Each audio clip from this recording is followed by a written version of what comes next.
Assalamualaikum warahmatullahi ta'ala wabarakatuh. Kabajamtoota hordoftoota keenya kan iddoo garaagaraa teessanii nu daawwataa jirtan. Baacoo gabaabduu daqiiqaa takka waan hin gonne waan barumsa guddaa isiniif ta'u ammas sammuu keessan waan isin bashannansiisu daqiiqaa takka waan hin gonne daawwadhaa osoo isiniin jedha. Gurbaa tokkotu ture, gurbaan kun fuudha barbaada ture. Abbaa ilma ta'anii isaan lachuu intala barbaadan, intala fuudhu jechuudha.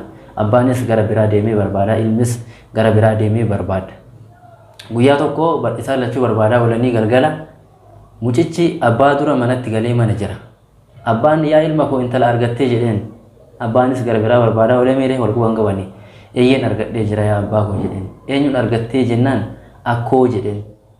Akkoon haadha abbaati miidhe. Maal yaa ilma koo haadha koo futaa jennaan atu maal haadha koo hin fuune jedheen. Assalaamu alaikum.